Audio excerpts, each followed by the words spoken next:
السلام علیکم ورحمۃ اللہ وبرکاتہ۔ وعلیکم بھائی میرا السلام سوال ہے کہ ورحمۃ اللہ میرا وبرکاتہ۔ والد بہت زبان کا سخت ہے، کبھی مالک کسی کام میں مجھے مصروف رکھتا ہے اور نماز کے لیے میں ٹائم ان سے مانگتا ہوں، وہ کہتا نہیں ہے کہ میں نہیں چھوڑتا، اگر میں نکلتا ہوں نماز کے لیے تو سخت زبان استعمال کرتا ہے، گالیاں دیتا ہے، تنگ کرتا ہے، تو میں کیا کروں؟ اس کے بارے میں آپ جواب دیں۔ السلام علیکم ورحمۃ اللہ وعلیکم السلام وبرکاتہ۔ ورحمۃ اللہ وبرکاتہ۔ بالکل یہی سوال پوچھا جا رہا ہے، سنتے ہیں ہم جواب اور پھر اس پر تھوڑا سا تبصرہ آپ کی خدمت میں پیش کروں گا۔ أخي عبد الله إذا كان وقت الصلاة متسعا اگر مالک آپ کو، آپ کی کمپنی کے جو مینیجر ہیں یا آنر ہیں، وہ وقت نہیں دیتے نماز کا اور پھر آپ کو تنگ اور غلط الفاظ بھی استعمال کرتے ہیں، ایسی صورت میں مثل صلاة الظهر لا يجوز بعض مرتبہ چونکہ ہم دن میں کام کرتے ہیں تو ظہر اور عصر کی نمازوں کا وقت ڈیورنگ ڈیوٹی ہوا کرتا ہے۔ أن تؤديها في وقتها مطالبہ تو یہ ہے کہ اللہ رب العالمین نے، کیونکہ صلاۃ اللہ تعالیٰ نے نمازوں کا تعین وقت پر ادا کرنے کا حکم دیا ہے، الأولي يعني في أول الوقت اول وقت میں نمازیں ادا ہونی چاہیے۔ بإمكانك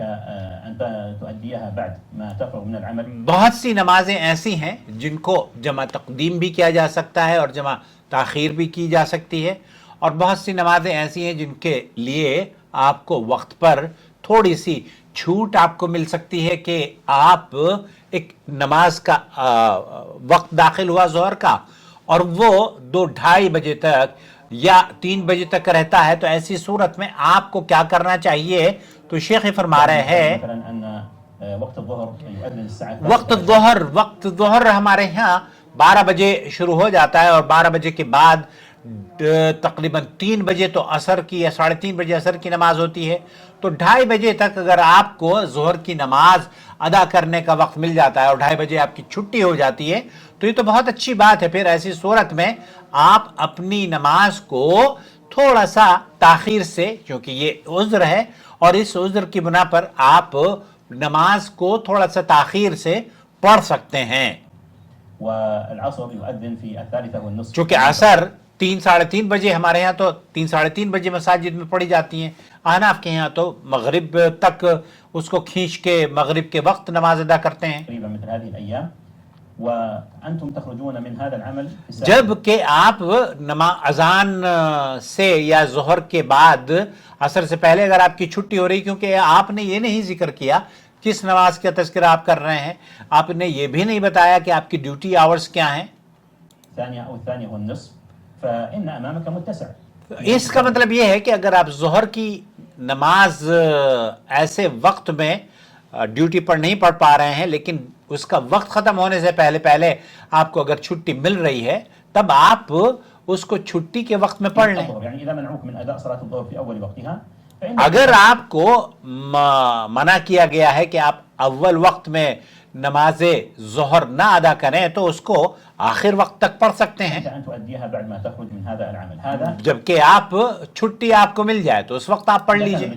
اذا كان بالامکان، اگر یہ ممکن ہو۔ لیکن يعني نفترض أن هذا العمل يطول اور ممکن ہے ربما المغرب أيضا أن کہ یہ مغرب تک آپ کی ڈیوٹی چلتی ہو، ظروف عملك فإذا كان سيخرج وقت الصلاة آپ اگر ایسے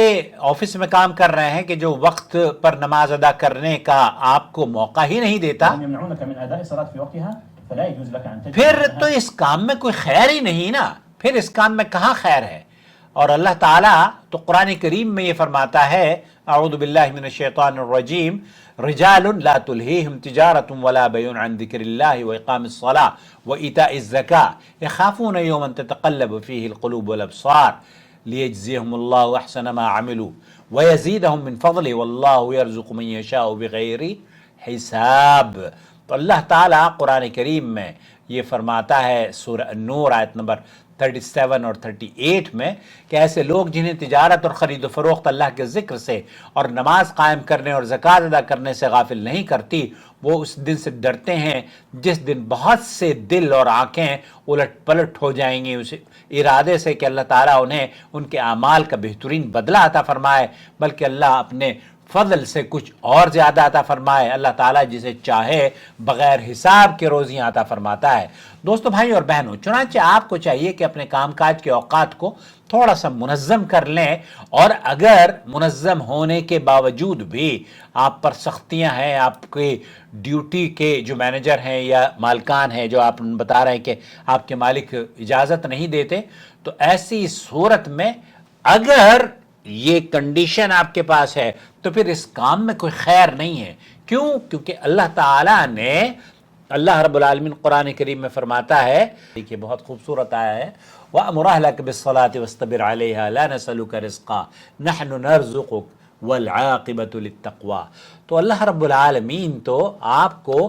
نماز قائم کرنے، نماز کا حکم دینے، اپنے رشتہ داروں کو نماز پڑھانے اور نماز کی تلقین فرماتا ہے، اور وہ اس کا مقصد آپ سے روزی رزق کموانا نہیں ہے، بلکہ نحن نرزقک والعاقبۃ للتقویٰ۔ تو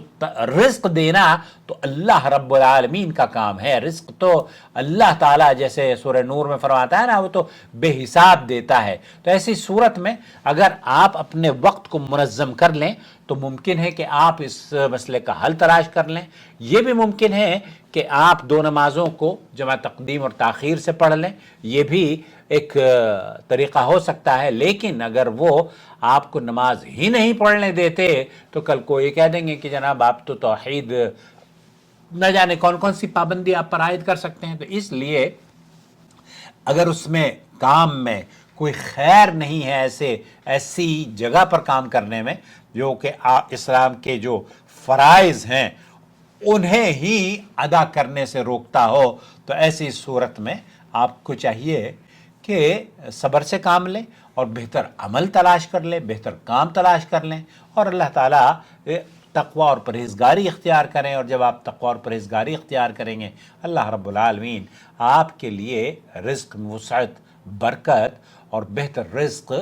آسان فرما دے گا اس کے حصول کے لیے۔ اللہ تعالیٰ آپ کی پریشانی کو دور کرے۔ تو نماز قائم کریں، نماز وقت پر قائم نہ کر سکتے ہوں تو تاخیر سے اس کا جو ٹائم فریم ہے ظہر کی نماز کا یا عصر کی نماز کا، اس میں آپ ادا کر سکتے ہیں۔ لیکن اگر وہ نماز ہی نہیں پڑھنے دے رہا ہے اور آپ کو مغرب کے بعد چھٹی ملتی ہے، تو پھر ایسے کام میں کیا خیر ہوگی جس میں نماز نہیں۔ اپنا خیال رکھیں۔ والسلام علیکم۔ اللہ ولی الذین آمنوا یخرجهم من الظلمات الى النور والذین کفروا اولیاؤهم الطاغوت یخرجونهم من النور الى الظلمات أولئك أصحاب النار هم فيها خالدون۔